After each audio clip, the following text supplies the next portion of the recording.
itu istana mati karena dibentak istrinya.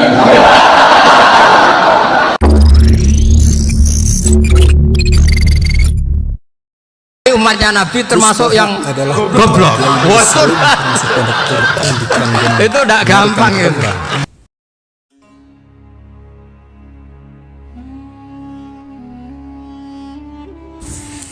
Kapura masuk pondok pesantren Al-Quran Desa Narukan, Kecamatan Kragan, Kabupaten Rembang.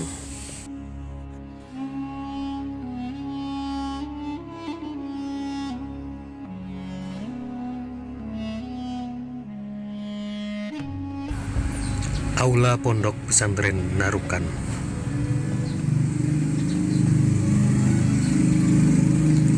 Kiai Nur Salim adalah murid dari Kiai Arwani Kudus dan Kiai Abdullah Salam Kajen Pati, Jawa Tengah. Kiai kelahiran 1970 ini memilih Yogyakarta sebagai tempatnya memulai pengembaraan ilmiahnya. Tahun 2003 ia menyewa rumah di Jogja. Kepindahan ini diikuti oleh sejumlah santri yang ingin terus belajar bersamanya. Bahak kecil memulai hafalan Al-Quran di asuh ayahnya sendiri, yakni Kiai Haji Nur Salim Al-Hafidh, beserta qiraahnya dengan lisensi yang ketat dari ayah beliau. Semenjak kecil hingga beliau mengasuh pesantren warisan ayahnya, beliau hanya mengenyam pendidikan dari 2 pesantren. Menginjak usia remaja, sang ayahnya menitipkan Dus Bahak untuk mondok berhikmah kepada Syekh Maimun Zubair di PP Al-Anwar Kerangkan Sarang Remeng, sekitar 10 km arah timur dari desanya, yakni Narukan. Di Al-Anwar inilah beliau terlihat sangat menonjol dalam fan-fan ilmu syariat seperti fikih, hadis, dan tafsir. Hal ini terbukti dari beberapa amanat prestisius keilmiahan yang diemban oleh beliau selama mondok di Al-Anwar Rembang,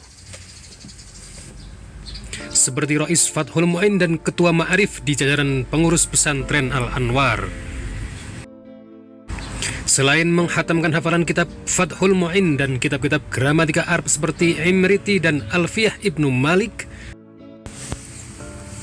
di PP Al-Anwar ini pula beliau menghatamkan hafalan Sahih Muslim lengkap dengan matan, rawi, dan sanadnya.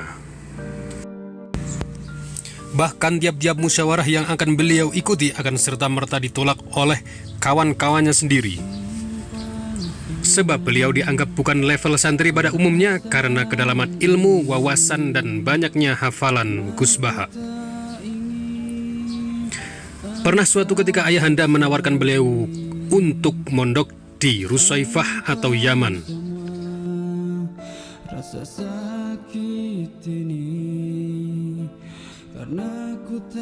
Namun beliau memilih untuk tetap di Indonesia, berkhidmat kepada alma maternya Madrasah Ghazaliyah Syafi'iyah PP Al-Anwar dan pesantrennya sendiri. Setelah menyelesaikan pengembaraan ilmiah di sarang, beliau menikah dengan seorang ningbelihan pamannya dari keluarga pondok pesantren Sidogiri, Pasuruan, Jawa Timur.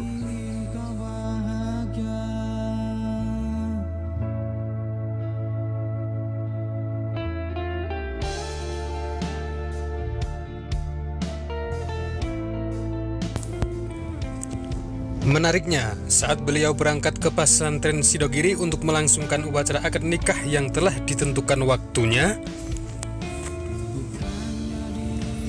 beliau berangkat sendiri ke Pasuruan dengan menumpang bus reguler alias bus biasa kelas ekonomi.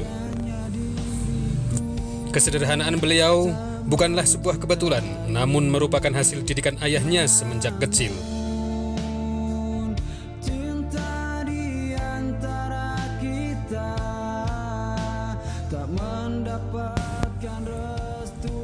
Beliau hidup sederhana bukan karena keluarga beliau miskin. Saat dikonfirmasi oleh penulis perihal kesederhanaan beliau itu, beliau menyatakan bahwa hal tersebut merupakan karakter keluarga Quran yang dipegang erat sejak zaman leluhurnya.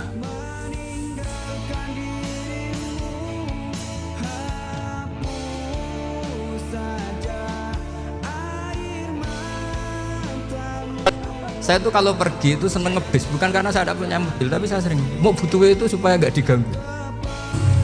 Setelah menikah, beliau hidup mandiri dengan keluarga barunya. Beliau menetap di Jogja sejak tahun 2003. Di Jogja, beliau menyewa rumah untuk ditempati keluarga kecil beliau, berpindah dari satu lokasi ke lokasi yang lainnya. Semenjak beliau hijrah ke Yogyakarta, banyak santri beliau di Karangmangu yang merasa kehilangan.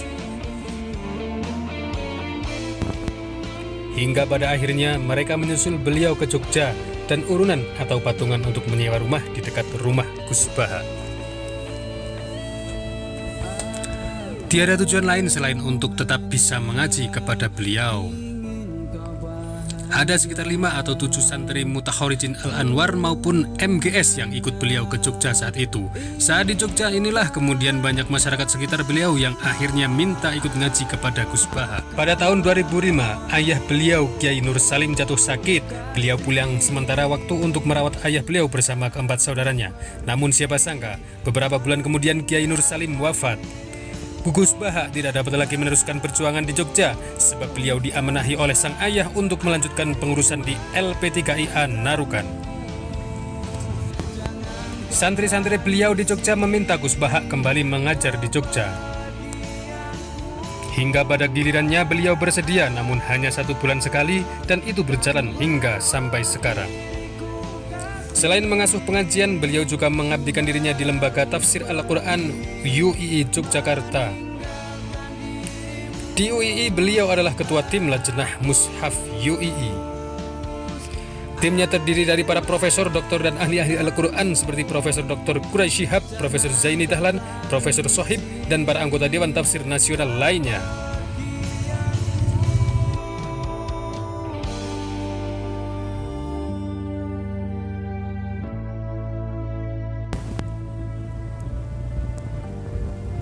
Bagi Gus Baha, akhlak adalah lebih utama daripada ilmu.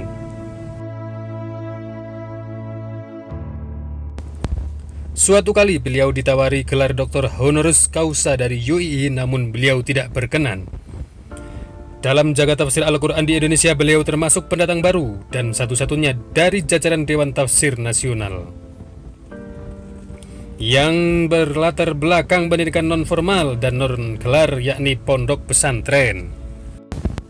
Meski demikian, kealiman dan penguasaan keilmuan beliau sangat diakui oleh para ahli tafsir nasional. Hingga pada suatu kesempatan pernah diungkapkan oleh Profesor Quraisy Shihab bahwa kedudukan Gus Baha di Dewan Tafsir Nasional selain sebagai mufassir, juga sebagai mufassir fakih karena penguasaan beliau pada ayat-ayat ahkam yang terkandung di dalam Al-Quran. Posisi beliau selalu di 2 keahlian, yakni sebagai mufassir seperti anggota lajnah lainnya, juga sebagai faqihul Quran yang mempunyai tugas khusus mengurai kandungan fikih dalam ayat-ayat ahkam Al-Quran. Karena kealimannya, Gus Baha juga saat ini menjadi Rais Suriah PBNU.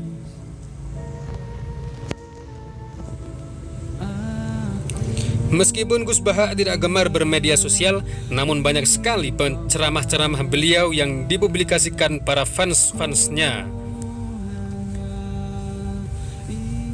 Banyak sekali akun-akun media sosial yang mempublikasikan ceramah-ceramah Gus Baha.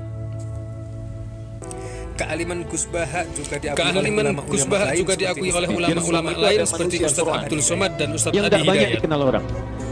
Kalau bapak ibu tanya tentang fikih-fikih dalam Quran, itu beliau luar biasa itu.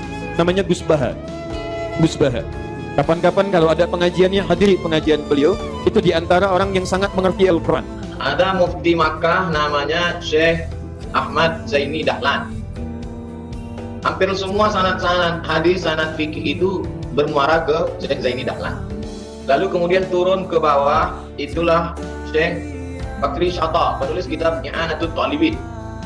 Lalu dari Syekh Bakri Syata turun ke bawah Syekh Mahfud At-Tirmasi. Tirmasi dari Tremas, Pacitan.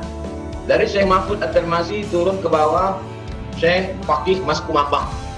Dari Kiai Haji Syekh Fakih Mas Kumambang yang mengambil sanad di Masjidil Haram dari Syekh Mahfud, lalu turun ke bawah ke Syekh Zubair. Dari Syekh Zubair turun ke bawah ke Syekh Maimun Zubair yang dimakamkan di Ma'la. dari Syekh Maimun terus turun ke Gus Bah. Tadi disebut ada Gus Baha, pengetahuan beliau hafal Al-Quran. Hingga Gus Baha juga masuk dalam daftar Kiai Muda NU yang paling banyak penggemarnya, terutama di media sosial. Karena ceramah-ceramah beliau selalu disampaikan dengan selingan canda dan Dan tawa. saya meskipun Hal itulah itu yang serius. membuat audien tertarik dan Bedanya orang lebih alim sama mudah budak itu memahami di situ. isi ceramah Gus Baha. Kalau orang alim itu guyon itu masih bener, masih serius. Guyon saya tuh lebih serius ketimbang serius Anda. Kabar duka datang dari keluarga Gus Baha. Rabu 15 April 2020, sang ibunda Hajah Yuhanif berpulang ke rahmatullah pada usia 74 tahun. Tadi saya di kamar sama beliau berduaan. Biografi Ini Kiai Mbah Haji jadi wali di Baharudin sini. Nursalim Aku untuk Gus webah. Baha. Semoga menambah kecintaan kita Cocokkan lah. kepada para ulama. Nah, kenapa saya akhir-akhir ini gulirkan daftar wali? Kenapa? Saya ini resah ya. Orang sudah ingin dicintai pejabat, dicintai tetangga, dicintai teman. Tapi kadang-kadang orang lupa lagi dicintai apa. Makanya saya meskipun guyon, tapi ini amdan, bukan sahwan. Supaya orang punya cita-cita lagi jadi wali, ingin dicintai Allah. Kita ini terlalu lama ingin dicintai makhluk, Mbok ya naik kelas sedikit. Ingin dicintai Allah Subhanahu wa Ta'ala. Meskipun saya guyon, tapi tadi guyon saya tuh lebih serius ketimbang serius Anda. Karena tak pikir